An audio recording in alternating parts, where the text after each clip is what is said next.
Hi, everyone. Fran here.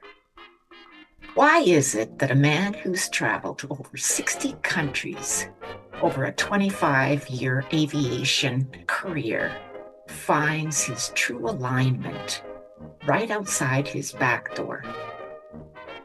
My guest on Hopening this week is author and nature guru, Matthew Kessi.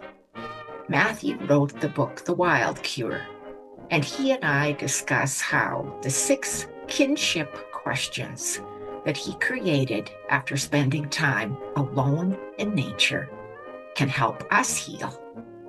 And if you listen to the end of the interview, I share about how these kinship questions helped me too. I hope you stay with me, and welcome to the Hopening. Hello, everyone, and welcome to the Hopening. This is the place where hope is happening. And it's a delight for me to have Matthew Kessi here with me today from the Pacific Northwest of the United States. Welcome, Matthew. Thank you for having me, Fran. It's just a joy. It's a joy to be part of something with hope in the name, the Hopening. Fantastic. And that's the thing, right? I think we all need more hope. This will bring you hope. So, Matthew, you're in the Pacific Northwest. You wrote the book called The Wild Cure. It was just published. You've got programs, you've got one-to-one mentorship, you've got a lot going on. But you weren't always this, you're a nature guru. So, but Mm. you weren't always that. Once upon a time, you were a high school young I man. was, I was, I was, absolutely. What would your best high school friend have said about you in high school? Well, it's interesting you should mention that because I've reconnected with my best friend from kindergarten, from high school. I live in Seattle. He lives in Bellevue, just across the way. But now that his kids are getting older, we've rekindled a friendship, and he bought the Wild Cure and the audiobook and all the products and everything. And we actually went to a hockey game together. And he was remarking, he's like, "This is just what you've always been meant to do. Like, this is the same person I knew in high school," which I thought was really interesting because we've kind of have lived our lives and we've come back together. So that was really interesting. In high school, I was in band. I was on the chess team. I did more of the nerdy things, more cerebral kind of activities. And at the same time, I grew up on a dairy farm. And even though we raised cattle, there was a farmer who raised pigs adjacent to ours. And as a little kid, I always asked my dad to take me over to see the pigs, the piglets, the babies. And so when I was in the fourth grade, 10, 10 years old, I think, my dad told me I was old enough to start raising pigs on my own. And so I ended up raising pigs as well in a barn adjacent to the dairy for 10 years as well. So in high school, I I was a pig farmer by the rest of my day, and then during school hours, of course, was part of school. So my friends knew me as the pig farmer. And a sow would have babies in the middle of the night. I'd be up all night. I'd be late to class, and they just kind of all accepted that. Okay, he was late because the pigs had babies, and why wouldn't he be? Of course. And my mom called down to the school a few times when they would get out and they'd be rooting in her bulbs, her tulips, and her daffodils, and they'd announce over the speaker, "Matthew, go home and put your pigs in." And I would be just kind of like, Of ah. course. But it was really a big part of my life, farming and nature as well as, of course, going to school. And I grew up in an area where there were maybe 4 family farms, but it was more or less suburban, and so it wasn't typical that most of the kids in high school had access to farms like I did. And so that's how I came up. You were 10 years old or whatever age you were, and were nurturing. You were nurturing baby piglets. And for anybody that does not know this, baby piglets are the cutest. Like kittens are Mhm. pretty cute. Kittens, I got to tell you. But Yeah. baby pigs, they're just the cutest. So I get it. But then you started traveling.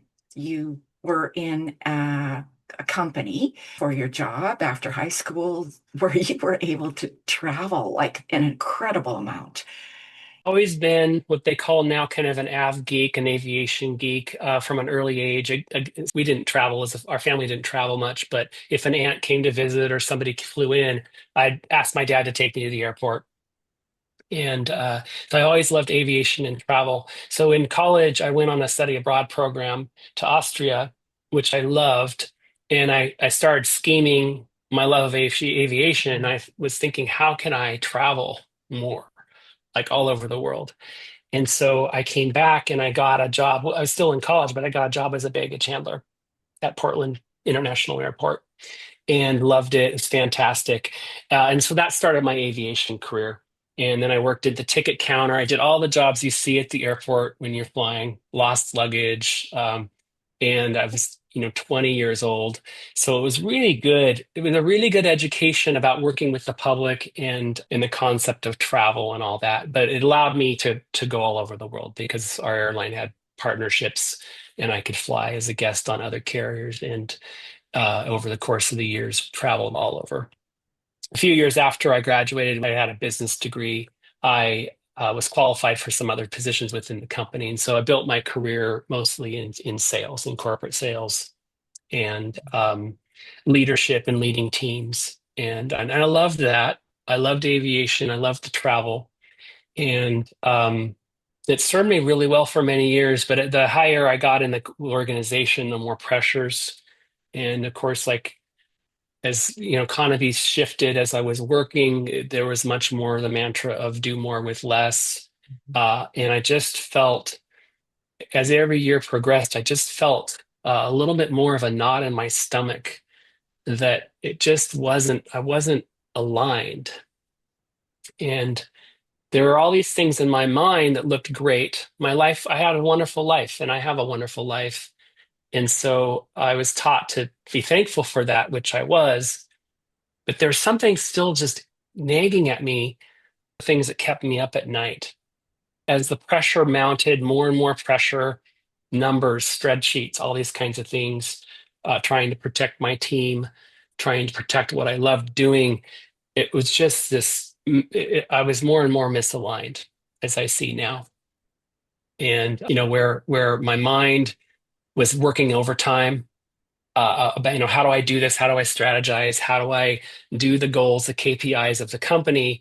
But my heart was in a different place, and then my instincts, my spirit was saying, no, like do something, change, make a change. But that instinct was a lighter voice because my mind was so entrenched with all of processing all the things coming at me.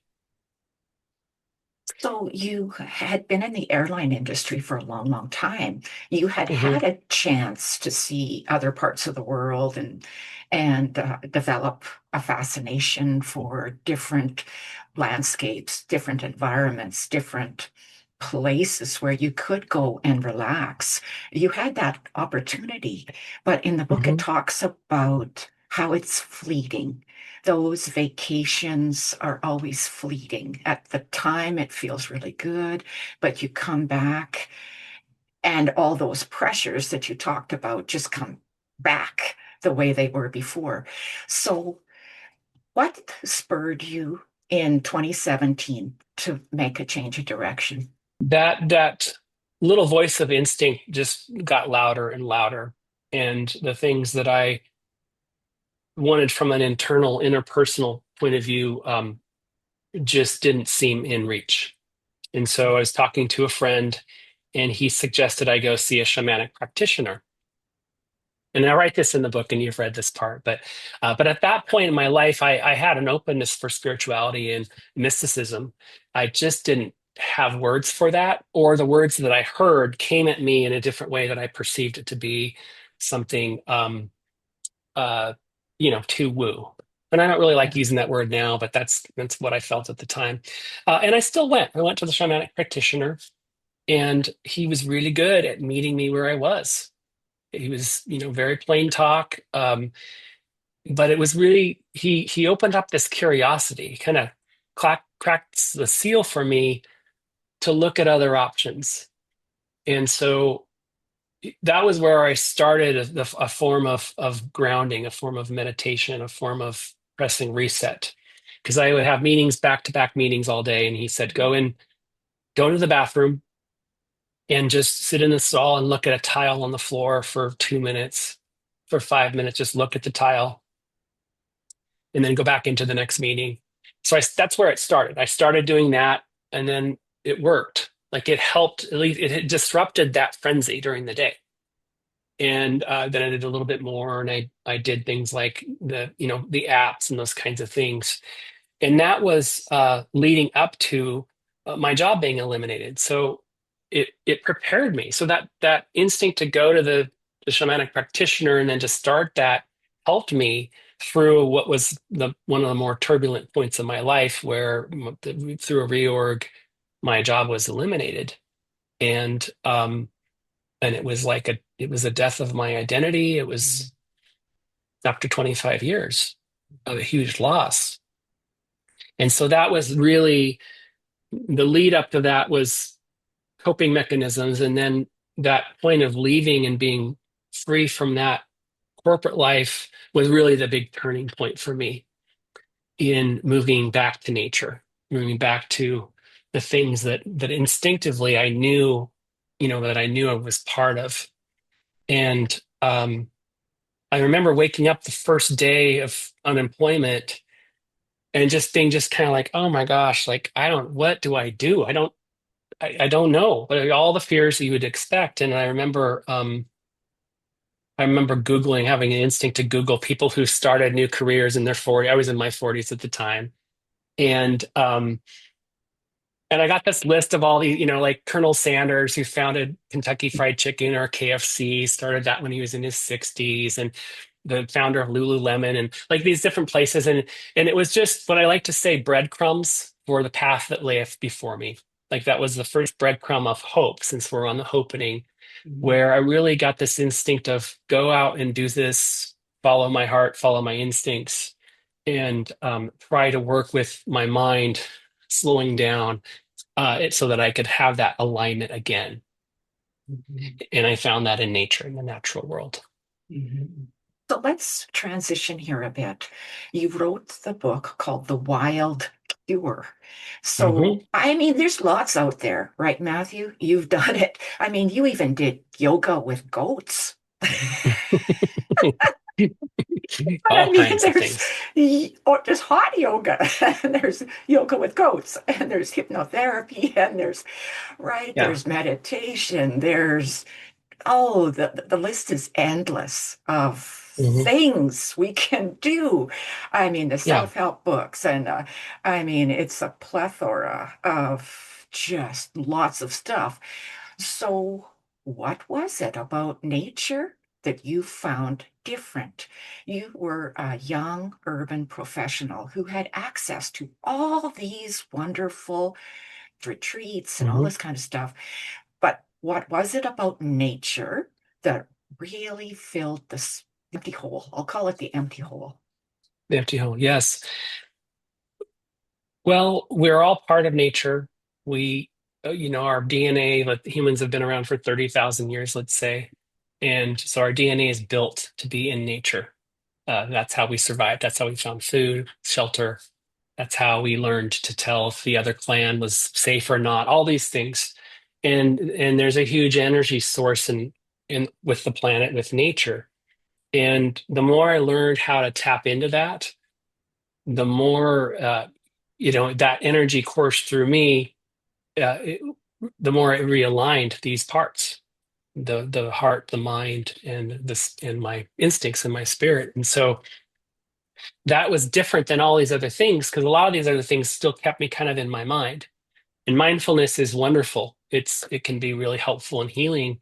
Um, what I found in nature, in the natural world, really was a complete system that's like an operating system below the surface of all these other things, that attaches us back to the laws of nature that we see. When we see in nature, everything is interdependent.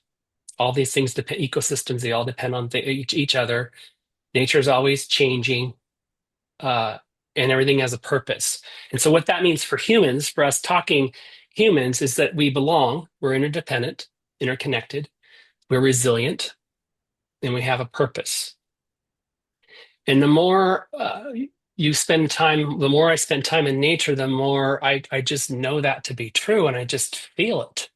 And that's that energy system. It's like it becomes this source of energy from within that isn't even identifying, okay, I belong now. I'm not picking those things out because that's a form of the mind. It's just a way of being. And that energy is so powerful.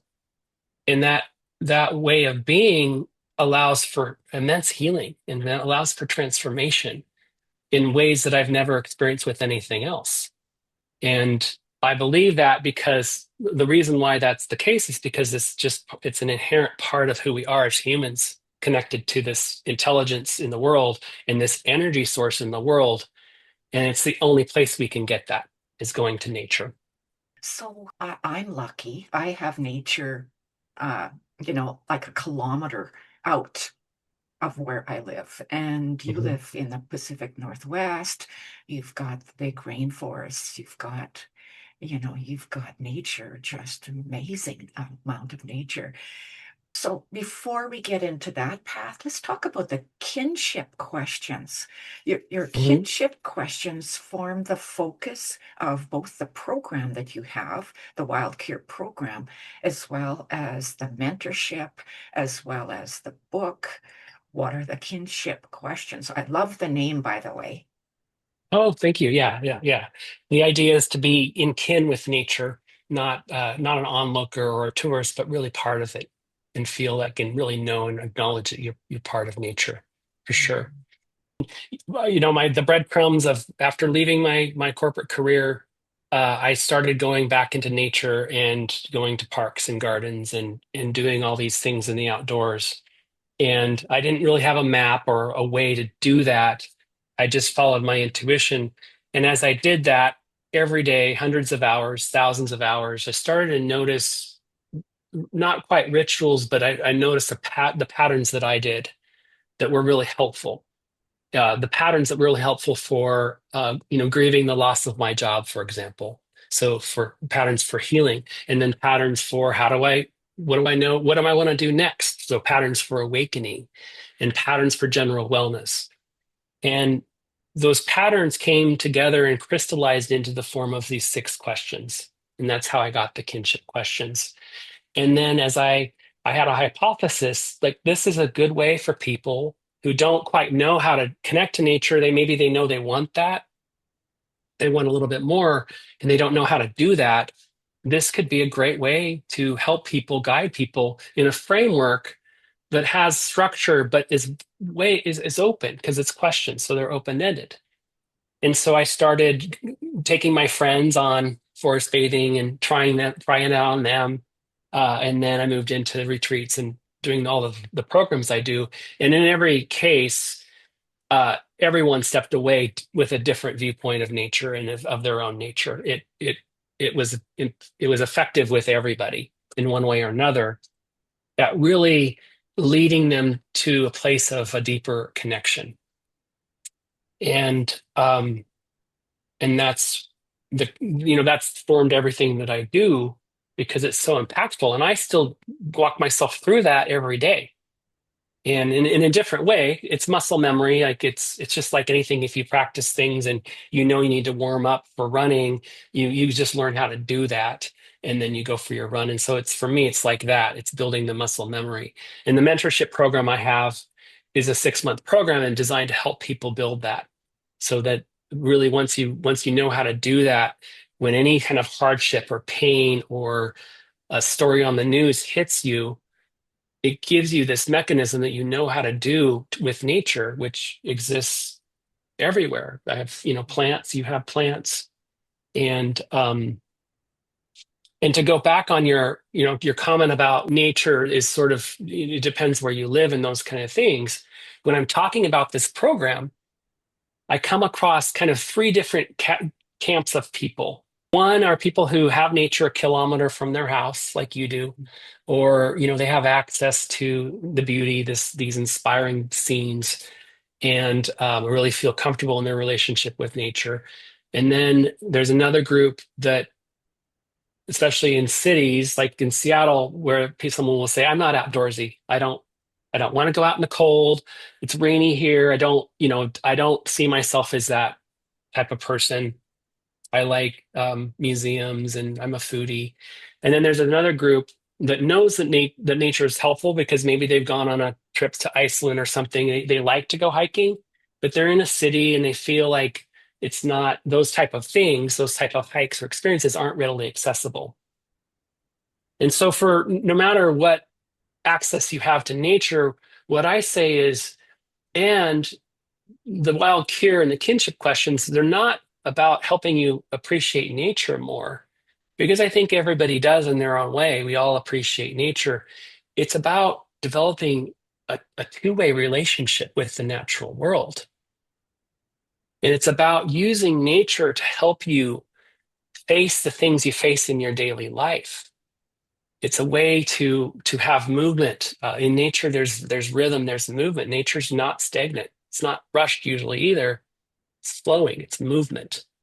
And so if you yell at cars in traffic like I have in the past, if you see something on the news and it gets your blood boiling and it ruins your whole day, if you feel pressure at work or burnout, like these are all ways, no matter your access to what you think your access to nature is, these are all things you can take to the natural world and say, help me with this. And so it's about using, leveraging, if you live in a beautiful place, it's leveraging that relationship you already have to go a little deeper under the surface. And many people, if you're listening to this and you don't quite, you say, yeah, I get that, these things, but then how do I do that? Well, then that's the kinship questions. That's these things that you can ask that help you start to learn the way to do that, to keep that rhythm, to keep that movement going. It doesn't make it disappear. What it does is it keeps things moving within you, and then hopefully out of you, and then you keep moving through nature as a relationship, as a flow of energy that can be profound in transformation or in healing, wellness, profound in awakening of what you might want to do in the future, purpose, those kinds of things. What you're saying is that you go into nature and you let nature teach you how to be a part of nature Hmm. without pushing it, right? Without the 15 steps to, get your New Year's resolutions done. You allow nature to be nature so that you can be you in Hmm. nature and just slowing down, Yeah. just slow down. And I think one of the things, Matthew, that really drew me to that book in the first place was the understanding that I didn't have to do anything. I don't have to do anything. I don't need to get up at 5:30 so I can run 3 miles, get on that treadmill. I don't have to do anything but allow myself to be. And I Hmm. think in our world today, we just don't allow ourselves anymore. We're getting the kids to school, or we're finding their backpack that they lost, or we've got somebody phoning and needing us on 13 Hmm. emails by the time we get to work in the morning. And it doesn't matter. We just keep on getting bogged down further and further and further. And so lead me through. I wake up grumpy in the morning. I did not sleep good. We talked about that, right? I didn't Yeah. sleep good. I've got X and O amount of things to do. How can I fit nature in?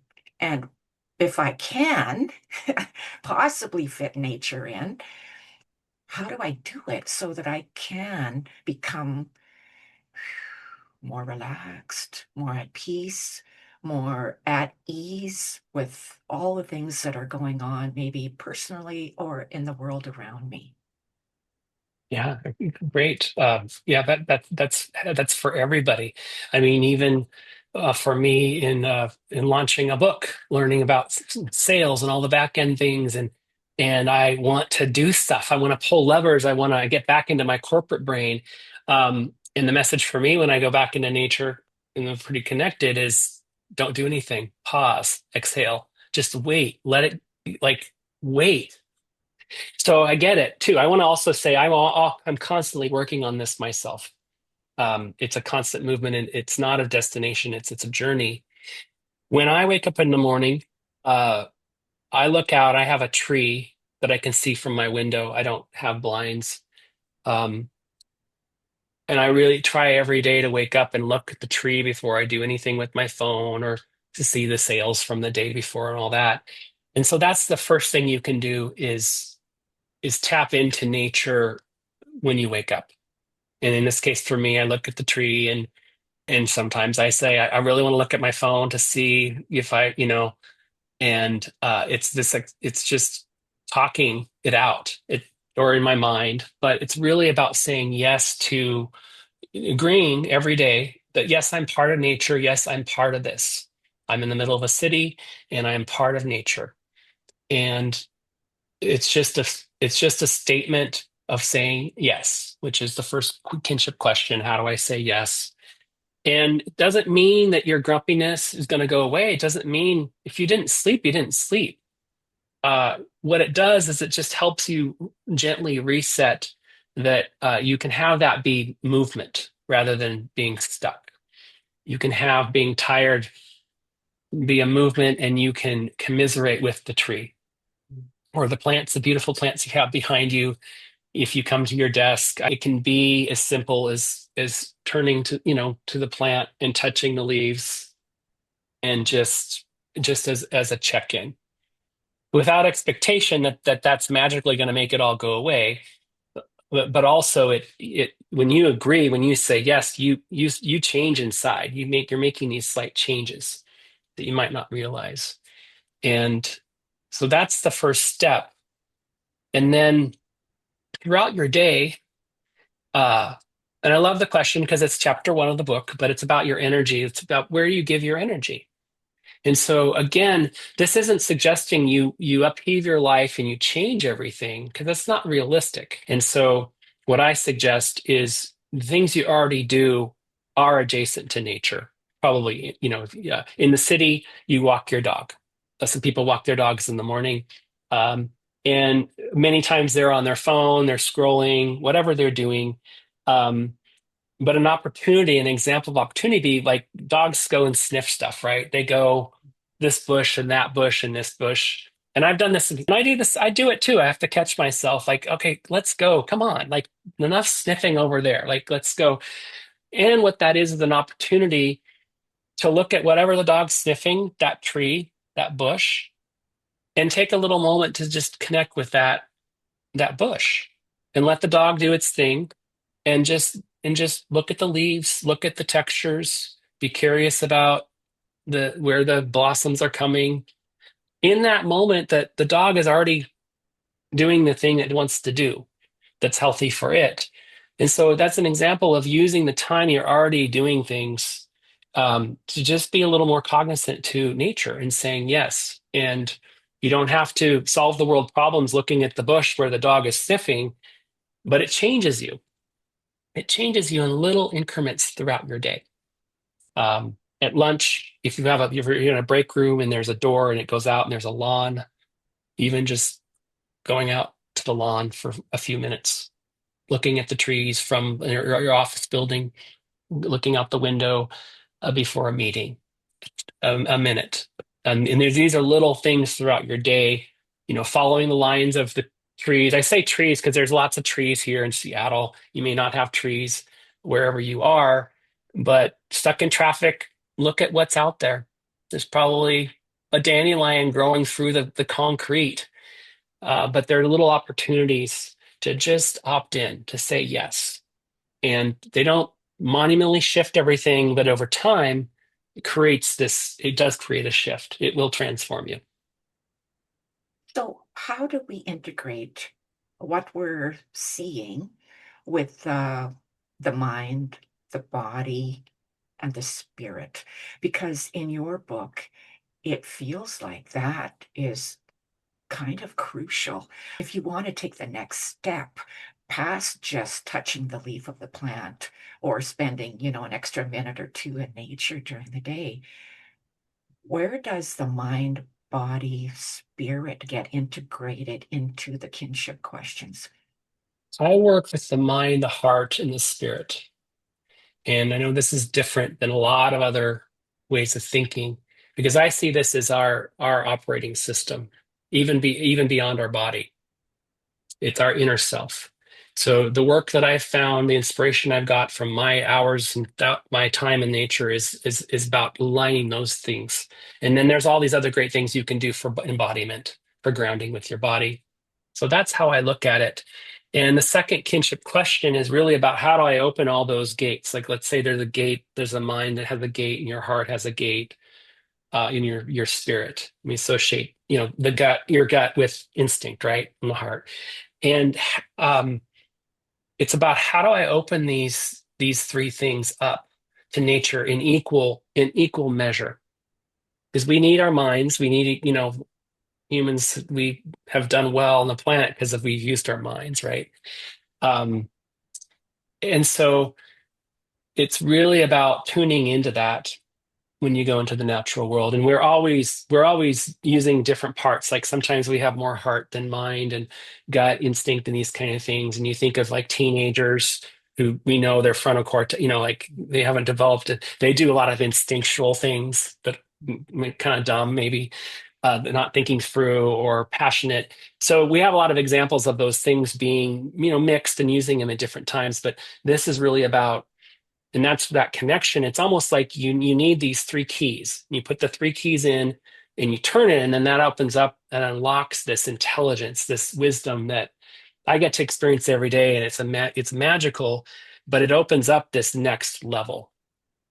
And the way that I encourage people to do that when I'm working with them is really look at what those things mean for you. And it's hard, it's abstract. So can I give you an example of the way that this could be maybe more applicable to daily life? So, Fran, I love you, but we had a fight that was awkward, an awkward conversation. But you matter to me, so you're not a person I'm going to just okay blow it off. You matter, but this conversation just it's like, and so this is a great opportunity to take this to nature. And this is an example of how this is helpful. And I might go to nature and I could say, maybe I'm sitting by an oak tree and I could just say, like Fran said this thing and it triggered me, or maybe you don't even know it triggered you, but Fran said this thing and how dare her, and she's trying to, and then you make assumptions and all these things. And so you share with the tree, like, this is what's going on in my mind, these ideas. And then you go to your heart and then you're like, and I love Fran and I'm scared, what does this mean? Are we friends or not? Or, but I love her and I have these feelings. It makes me sad. I don't like to be in disagreement, whatever those things are, but those are heart things. And then your instinct is what's giving you that ick, that kind of, because your instinct's telling you, do something about this. Like maybe it's not quite fix it, but the instinct is usually going to be movement. The instinct is usually going to try to get you to do something with movement because it knows movement's good for you. And so that's where you open up these different aspects of yourself to have them in equal measure. And I don't know about you or who, if you're listening to this, but can your mind race? Can your mind develop things? Can your mind develop narratives that take over your heart? I can say Always. yes, always. Yes. So in the natural world, by nature, the intelligence and the power that's in nature will help you get that back aligned if you're open to that. So that's a way you can practice. And because then you spend more time with the oak tree or You go into a forest, and then that's where you start to notice like what the symbols that kind of come up for you. And maybe you're in a forest in the Pacific Northwest. We have sword ferns, and those are sometimes they're waist high. They have kind of sharp fronds, and then they have these ferns that go out horizontally. If you're not familiar with sword fern, um, but that's where maybe I've gone on this path 100 times, and I never noticed the ferns because they're all over the place. They're everywhere. But on this walk, after I've really opened that up to nature, and I've like, I want help with Fran. I want help with, and I'm not asking what did she do wrong, fix it. I'm just saying, what do I need to know about this exchange that's bothering me? And then I start to notice the fronds of the fern, and I notice, well, they're sharp, they're sword ferns, they're poking, and then I'm kind of like, well, did I poke her? Like, did I, And so then my mind starts thinking in a different way, but then my heart starts opening up and saying, like, well, maybe she didn't mean to trigger me. Maybe, maybe this is a misunderstanding, or like I love this person, I trust this person. Maybe it doesn't have to be are we friends or not, or those kind of things. And then the instinct might be, yeah, what part did you have in this conversation? And then those things work together to continue with the sword fern. And then the wind blows and the sword fern moves. There's some flexibility, even though it's a sword, even though it represents poking. And and then you start to allow all those parts of your system to realize, okay, like this is fluid, there's movement in this. And then the integration aspect of this, you go back to your house, the integration part of it, which is really important, is okay, I think I need to get back in touch with Fran, probably sooner than later. And whatever that is, not hopefully not texting.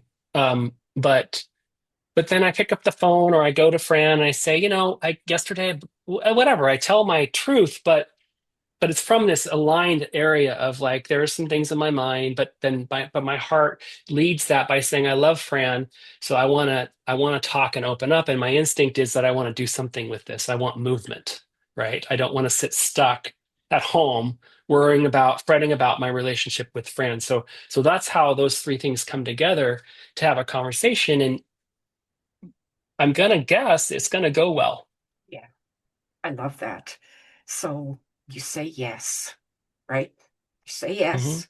You open up your mind, your heart, and your spirit. You tell it like you just be honest, right? I mean, you're talking to a tree. It's Hmm. not Yeah, like you have to hide anything. And yeah. you can It's just not gonna talk, judge you. It's right? not gonna blame you. Not judging. You don't have to do it right. You don't have to, and you can talk just, you don't even have to say a word. You Right. just think it or just, express it in your own way. And then stay present, watch that sword leaf. And what's it trying to tell you? That symbolism there. And then watch what it's doing. It's moving.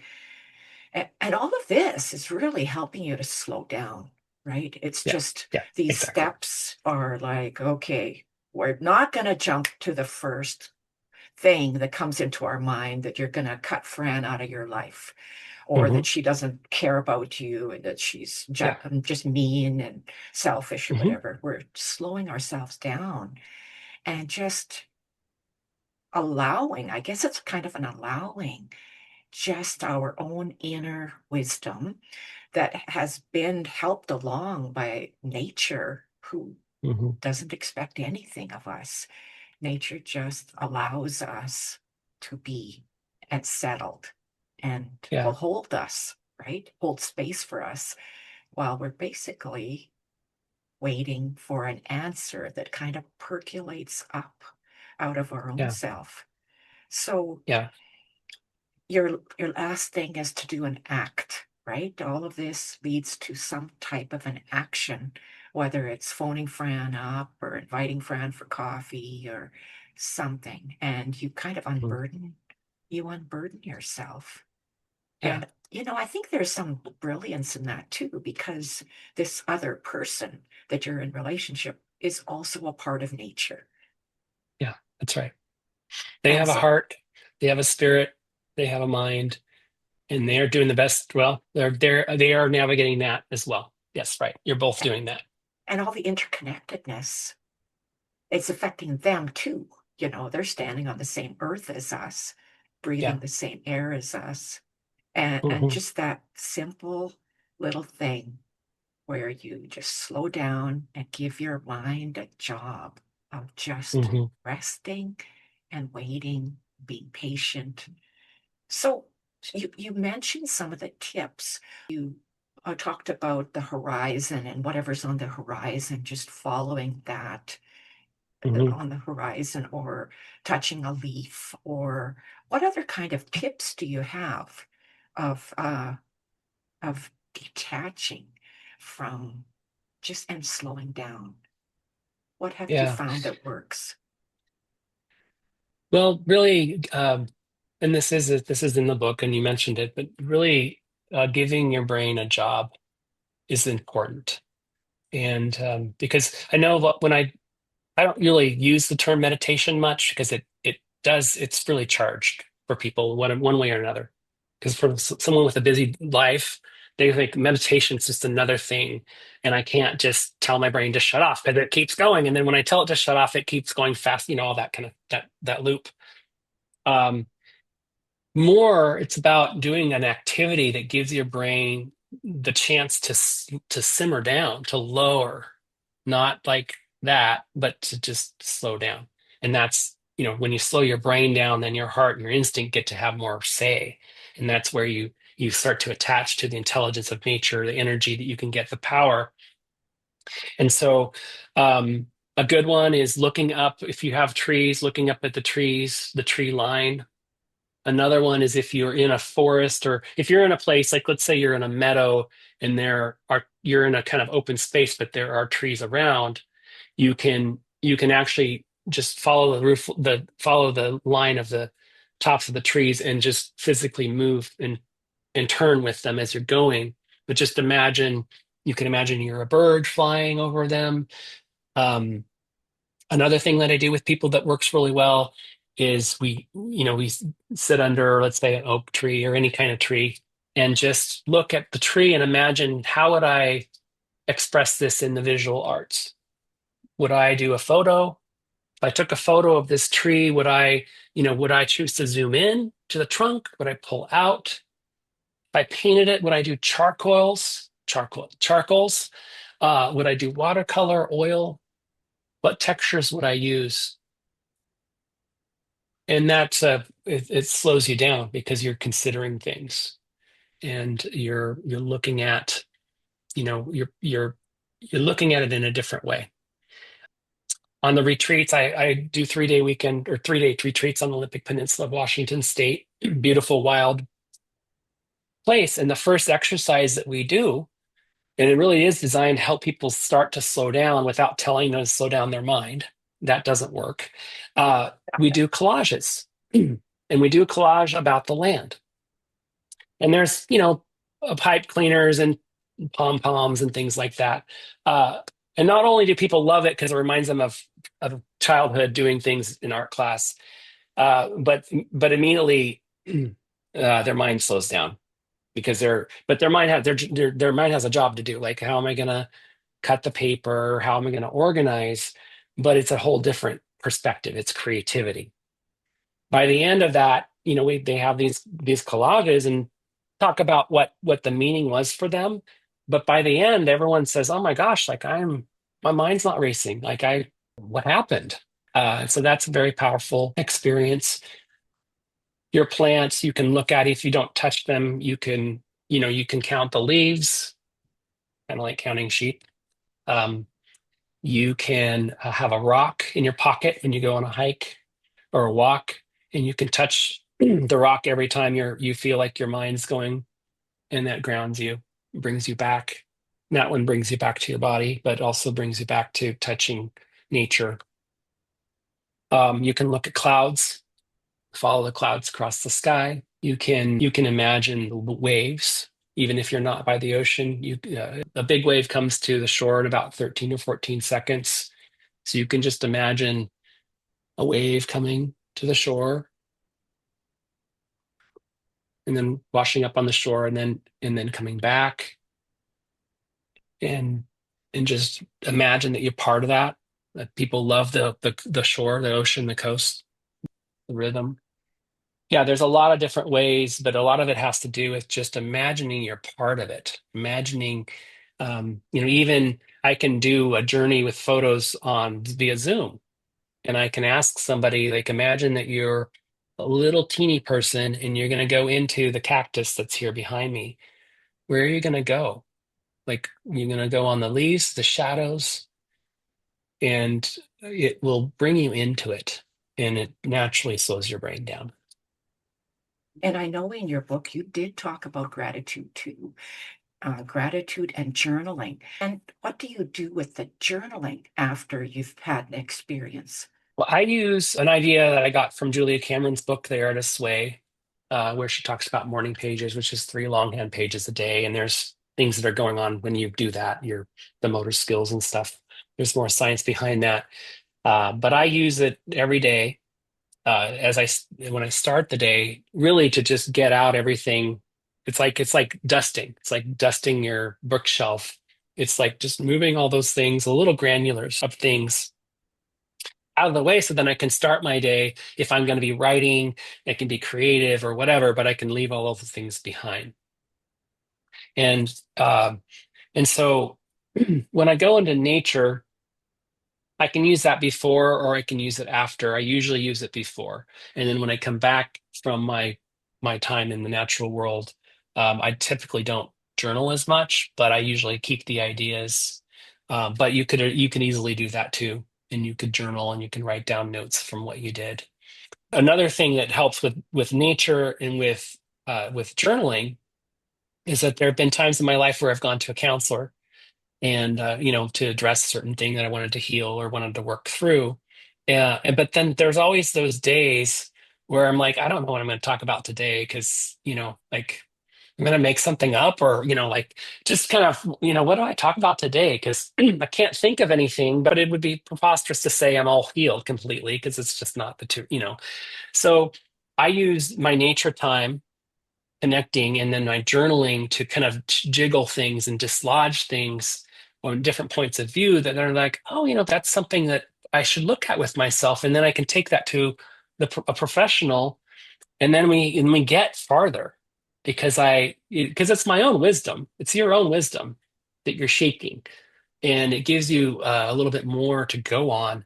And then, you can make progress in a lot of these other things that you do.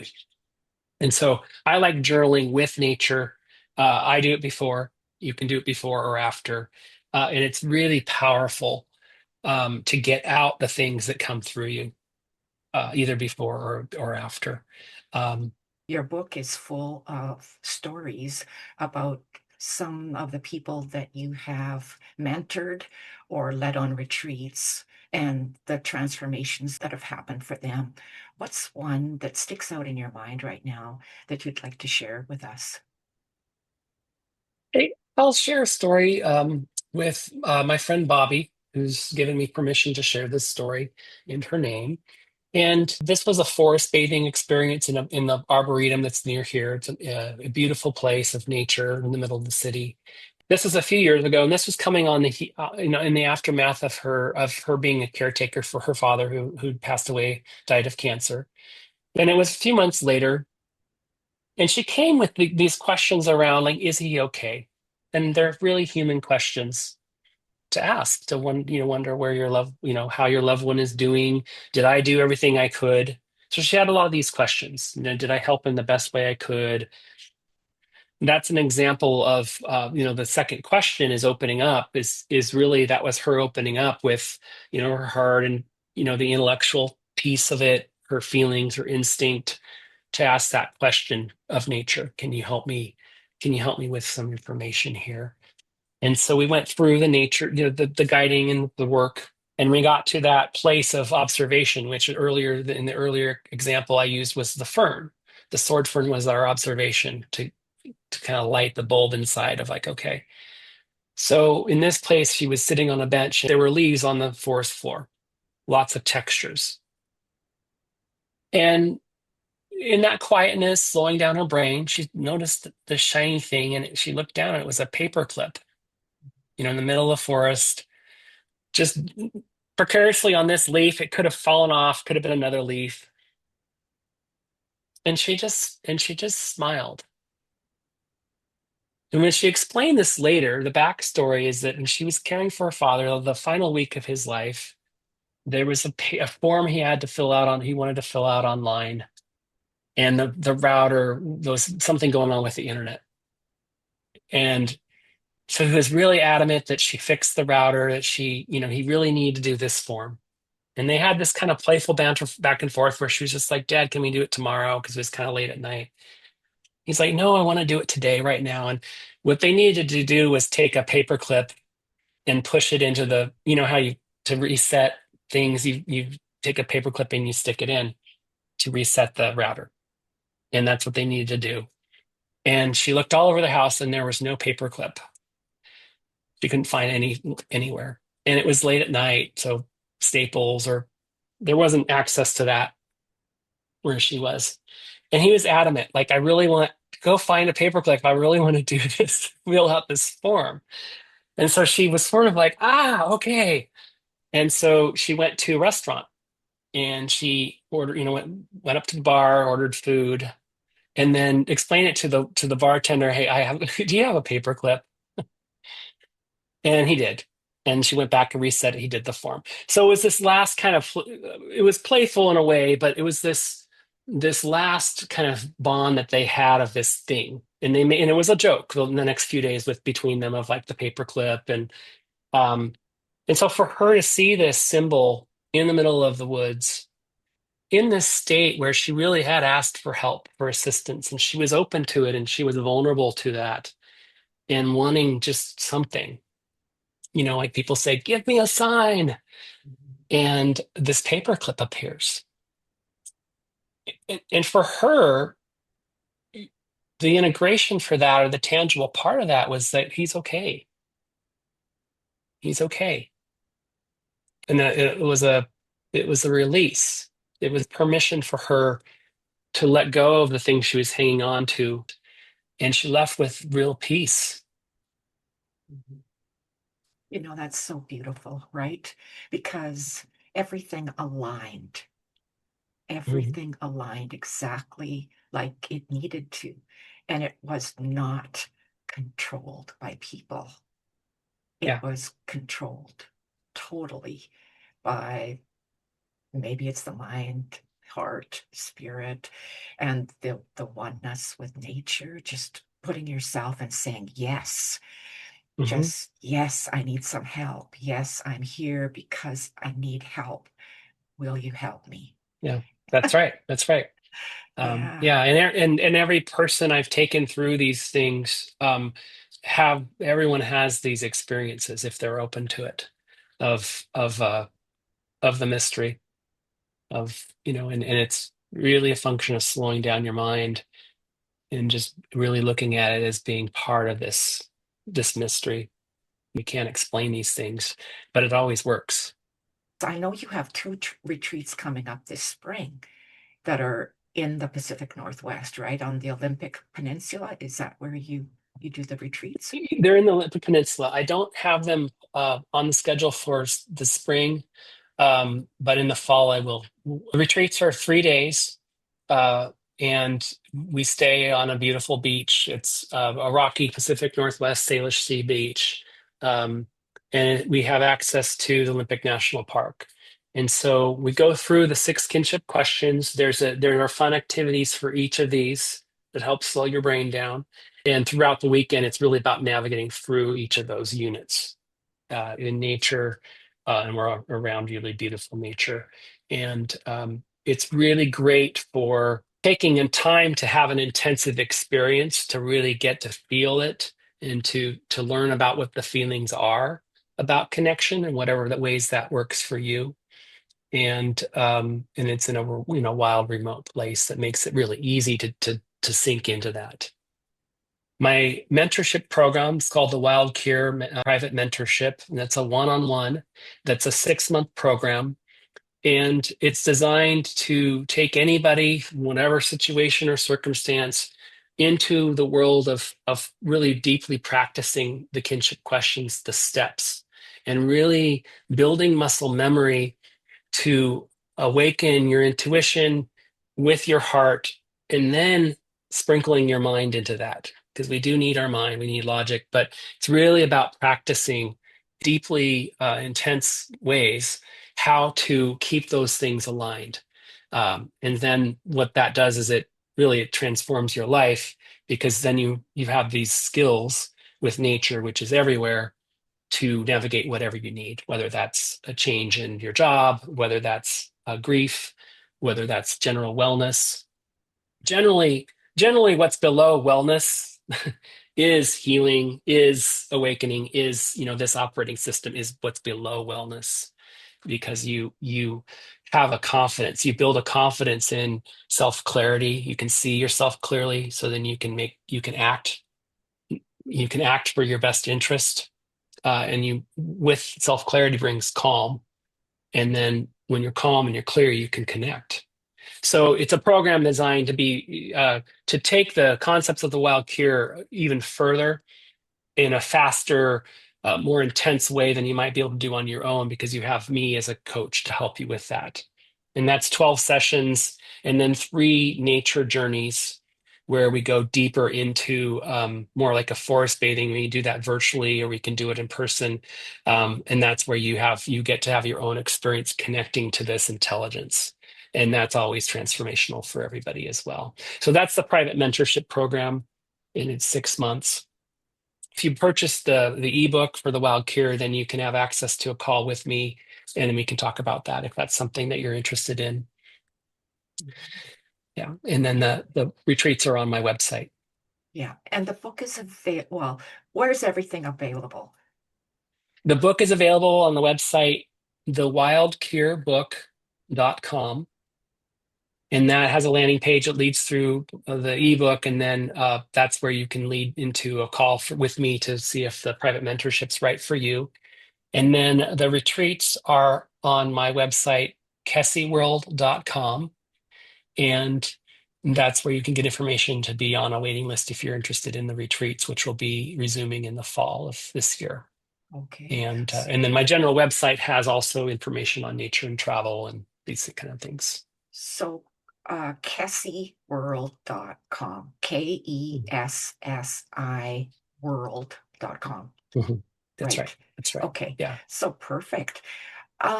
So there's so much hope in this whole conversation. I Hmm. mean, Matthew, like the actual idea that a person can feel better just by touching the leaf, right? Hmm. Hmm. There's hope in that because Oh, that yeah. doesn't cost anything.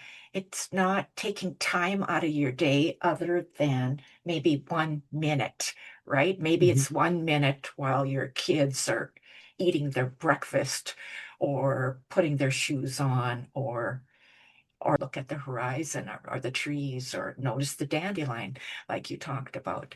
It Hmm. doesn't cost anything. And yet Hmm. it teaches us how to slow down and to be Yeah. open to something different. So thank you for Hmm. that. Well, what is your last message of hope for our viewers and listeners, Matthew? My message of hope is that we are each already programmed to connect to nature. And if you look at the history of humanity, let's just say 30,000 years, most of that was us deeply connected to nature on every way because we depended upon it. And if you look at technology the last 50 years, or even the industrial efficiency revolution, maybe 200 years, that's just dust off of what we all have within us. And with each of us doing what we can to connect back to nature, we're all part of this grounding. We all become a tree in the forest. And when you have a growing forest and the wind blows through, the trees sway, but they can withstand that blowing better than one tree on its own. So by doing this, we can change the world a lot faster than we might think. When you look at current events, we can change the world collectively very fast. And that all comes from our grounding and our connection to this intelligence and this power that's here for us everywhere, all across the world. And it just takes a little bit slight turn, and humanity can change very, very quickly, because this is part of us. It's our DNA. That's us as humans, and all this other technology, all the other things come in, they disrupt, they distract, but we at our core have this biology that's on our side for hope in the world. Oh, that's beautiful. Thank you, Matthew. Yeah. And if you're here for the first time, thank you for joining us. You've chosen a great interview to start with Hopening. And if you're a regular, thank you so much for being here. Please subscribe if you haven't yet. It'll help me get the message of hope out. It'll help Matthew get the message of hope out, that there's so much more than we're aware of. But when we open ourselves up to it, there's a wild cure that we haven't even tapped into yet. So thank you, Matthew. Yeah, thank you for having me. Thank you, everyone, for listening and following along. It's a joy to be here. Yeah. Bye now. Bye. Thanks for staying with me. So, how can you tap into nature's intelligence? Well, I use the kinship questions. All I did was I sat on the bench outside my house and I stared at the tree that was about 20 feet away. I was having a problem and I just needed some answers.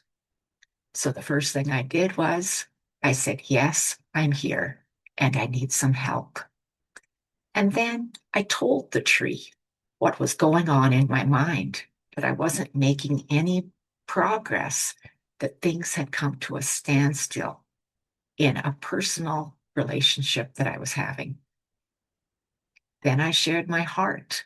I said how I felt like things would never turn out, that I would always feel this way, and that I was sad and lost and lonely. Then I shared what was going on in my spirit. I shared that I had this overwhelming idea that maybe I should just stop, that maybe I should end it, that it wasn't going to help anything if I continued. And I just sat and waited. And a minute or two later, I got an image of how that big old tree looked when I first moved into my house. I got an image that that tree was only 5 feet tall, that I was taller than that tree. And the tree spoke to me and it said, do you remember this image? And I said, yeah, I do. It said, how long did it take, Fran, to get here? And I said, it took 30 years. And it agreed. And it said, Fran, be patient. All good things will come. Be patient. And all it took was maybe 5 minutes. I left that interaction with hope. I think if you use the kinship questions in the book, The Wild Cure, you could have hope too. Simple, easy way of connecting with nature.